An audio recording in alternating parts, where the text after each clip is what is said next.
When I first started out, my father worked at a theater in town, and I started there. Well, I was going with him when I was really young, like 12, 11, and he was the projectionist there.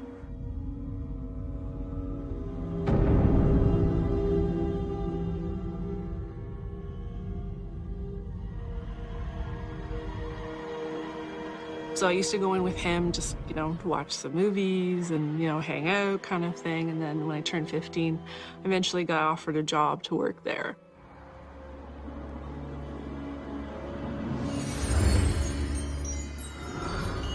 Store, office, factory. They're more than just where we make money. A workplace defines who we are. But if our workplaces define us during our life, what role do they play once we're dead? Hi, I'm Lawrence Chow. Today on Ghostly Encounters, we meet Sherry and Adam. They both have stories about people who never left their job, even after they died. As a child in Trenton, Ontario, Sherry Overend spent many hours at the local movie theater. But Sherry tells us when she started working there, she learned that not all the theater's occupants were paying customers.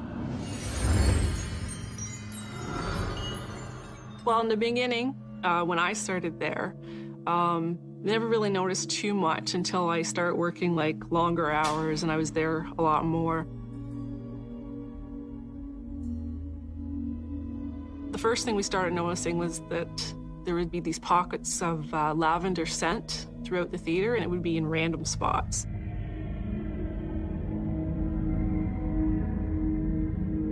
It could be upstairs in the projection room or behind the candy bar. And it would just be a really, really strong scent.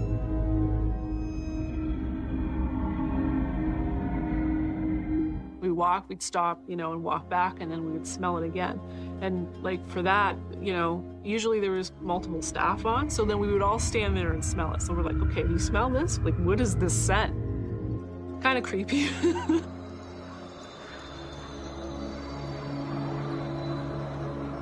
One night we were closing, and I think it was me and an assistant that was on, and we started to hear what we thought was like a little bit of a woman's murmur, or somewhat of a very faint voice.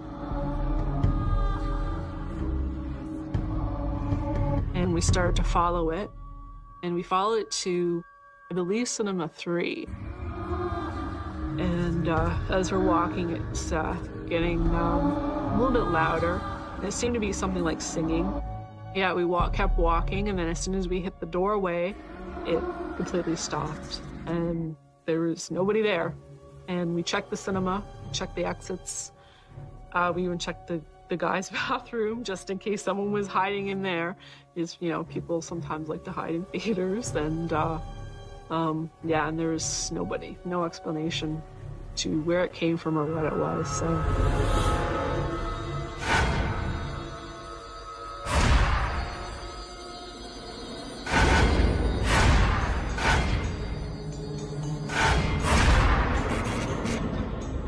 While I was working there, one night I was sitting there and the light burnt out.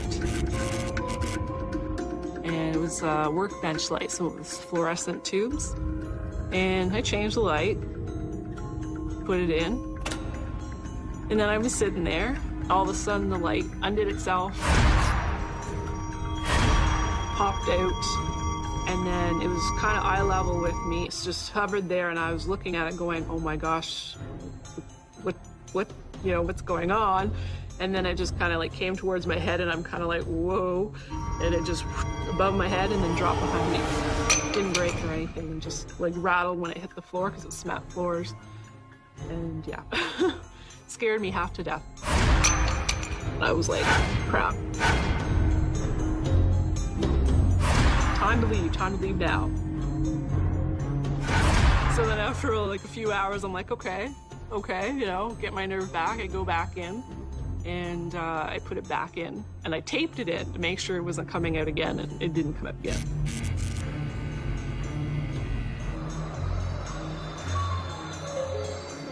One night, we had a middle of summer blockbuster movie, and The movie had just lit out. I turned on all the house lights, went downstairs to close the booth and shut everything off.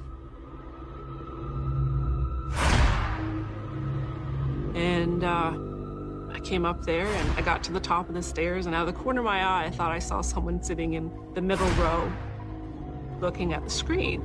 So I stopped and I looked and I went, wait a minute. The guy's kind of a little bit translucent and I kind of could see through him.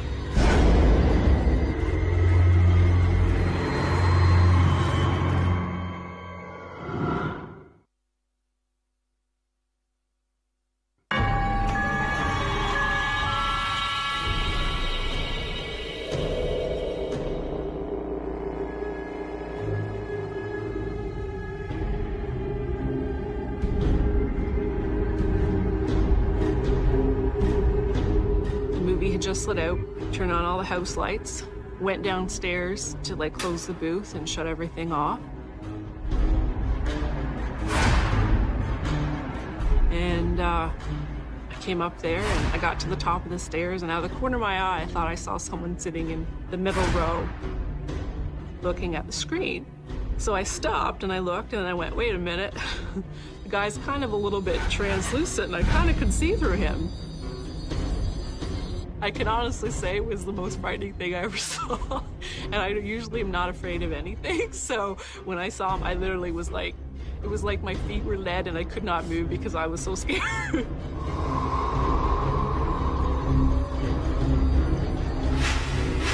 got up and then start walking toward the exit, which is at the front. Just waltzes right through the door and disappears. And of course, at this point, I thought, oh my gosh, I couldn't have just saw that. So I took off, ran down the stairs. I thought, okay, well, I'm going to catch whoever this is, if it's a prank. And flew open the exit doors, and there was nobody. That was probably the worst encounter that I had there. And then after that, you know, I was terrified to go in that theater. I kind of think, well, I kind of think that he sits up there and he looks at the screen because I kind of think that he's sad, or maybe he's looking for somebody or something.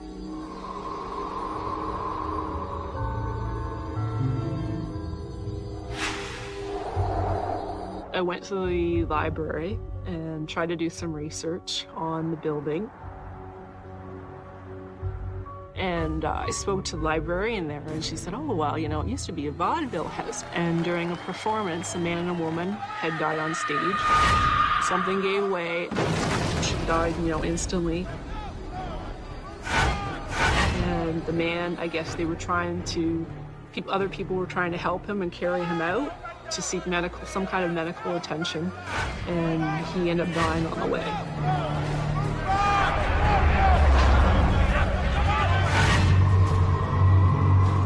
I'm not sure, maybe the couple were married or lovers. It's hard to say, I really don't know. Maybe one couldn't live without the other. Could very well be that maybe they're searching for each other and they're just in different parts of the building.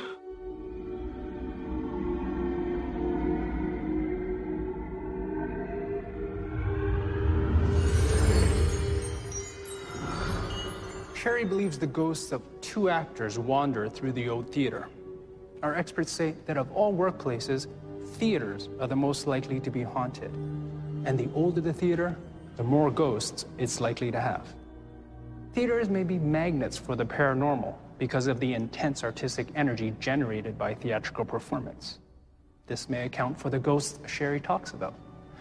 But it doesn't quite explain the ominous presence that threatens Adam Kelly. I'm a big believer. This is the first place I've lived in where anything's happened. I've lived in 3 places and nothing had happened in those other places. I wouldn't consider them haunted. The place I lived in now, I would consider haunted. There is something there.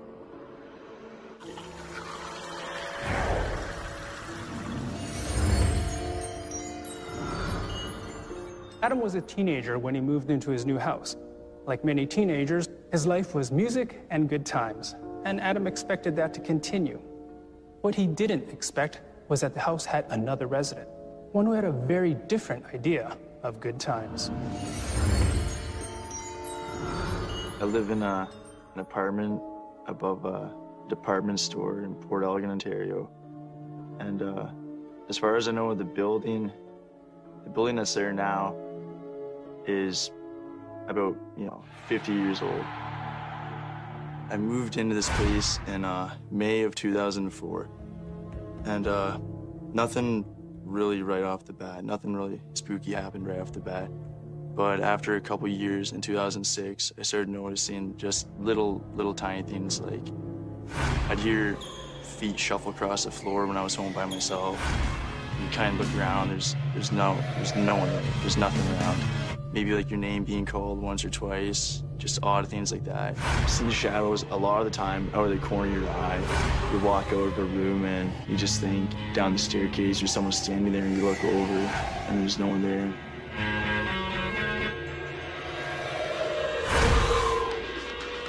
It was never terror, never like really horrified, but a little unnerved. That's a better word for it. Just like a little shaken up a little bit.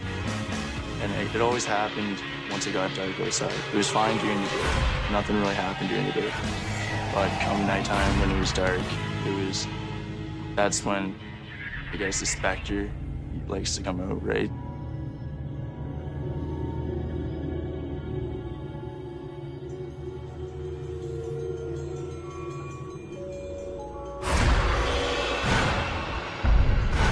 And those were the small experiences that first got my attention.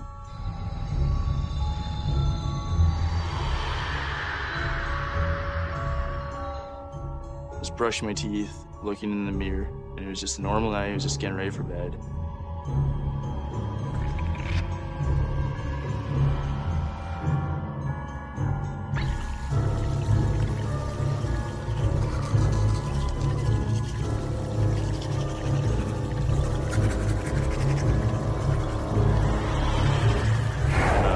Looking in the mirror, I thought I saw someone walk through my living room and into my kitchen, and it startled me because I was the only one in the house at the time.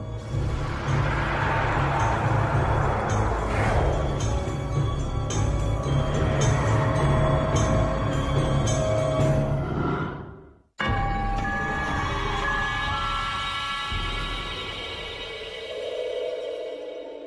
was brushing my teeth, looking in the mirror, and it was just a normal night. I was just getting ready for bed.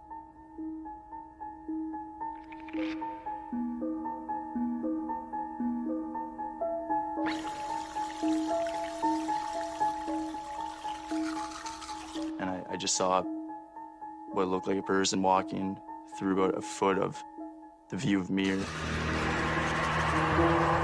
and into the kitchen. And there wasn't much detail. It was just solid black. It wasn't transparent, like what you hear in some tales. And it was really quick, and it startled me.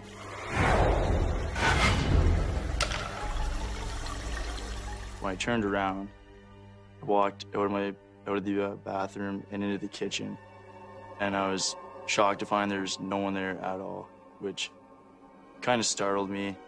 No, there's no way anyone could have been in there. But I know what I had seen. That was pretty much the end of my night. That's when I just went to bed and was just like, no, I'm not staying up anymore, not right now. Left a pretty big impact on me. That was one of the first times where I'd actually like physically seen something. That throws you off a little bit. And then I would almost rather find someone in my house, you know what I mean? Sometimes like, you see that, I'd rather actually walk into the kitchen and find someone there. Yeah, I got up the next morning, not really thinking about it too much. I wasn't thinking, ooh, I saw a ghost last night.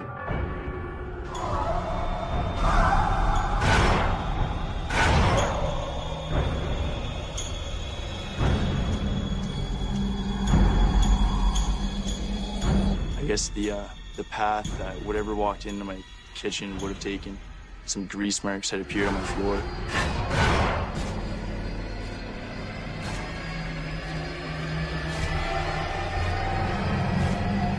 And just pretty spooky stuff.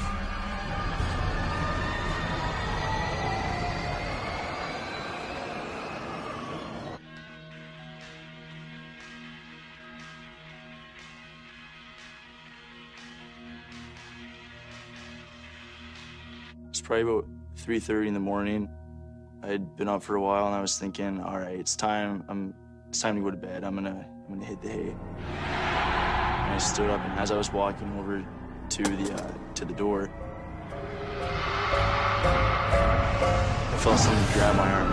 As soon as it grabbed my arm, I'm thinking to myself, is this really happening? Is there actually something grabbing my arm right now? And I found myself face to face with a figure that was solid. You can tell there was a head. You can tell there was shoulders. No features, solid black. You couldn't see through it at all. So I brought up my hand, my index finger, and I tried to see what it'd feel like. And when I touched it, there was nothing there. It sounded like my finger stopped. The finger just went right into this black mass of shape. And when my hand went into it, it just kind of turned off like an older TV would turn off. Just went from like corner to corner, and from each side of it, just kind of went and was gone. And that's when I knew there was something in my house that was just beyond the beyond. The fact that it grabbed me, that's what really pushes me over the edge, is the fact that it can touch you. You always hear like, no, I can't touch you. Ghosts couldn't do anything. Ghosts couldn't grab onto you. Ghosts can't hurt you.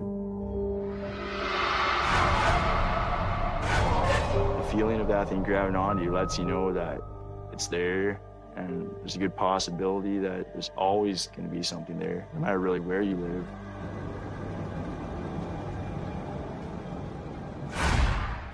I started to ask some of the people that had worked at the store and some of the people that lived in the area, was there an older building there at a time, or how long has this been open for?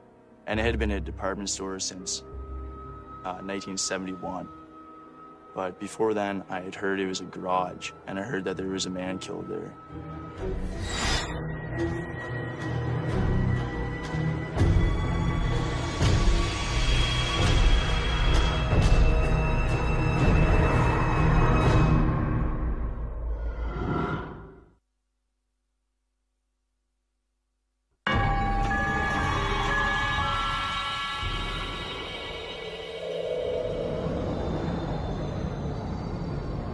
I live in an apartment above a department store, and it had been a department store since 1971. But before then, I had heard it was a garage, and I heard that there was a man killed there.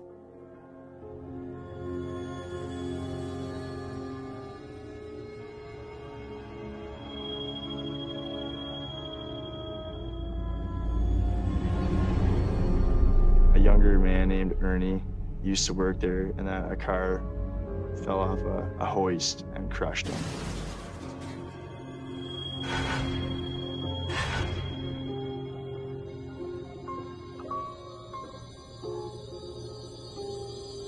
So I started to think, well, like a mechanic or someone like that. When I heard that, I didn't put it together right away, but I started to think, black marks on the floor.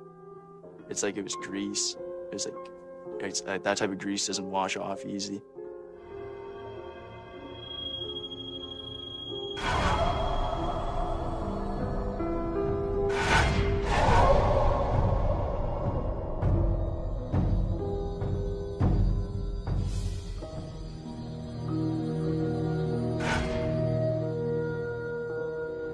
I think he just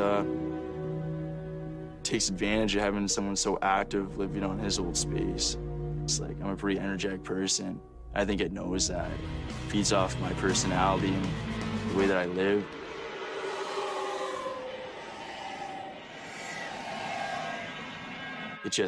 I think it might even react with me, you know what I mean? It kind of knows like, oh, there's that crazy kid. It's just trying to hang out, I guess. One of the guys, yeah.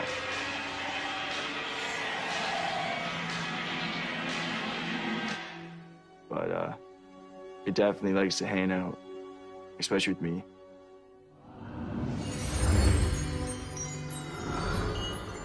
Our experts tell us there seem to be two kinds of ghosts, those that appear to everyone and those that are attracted to a particular person for some reason.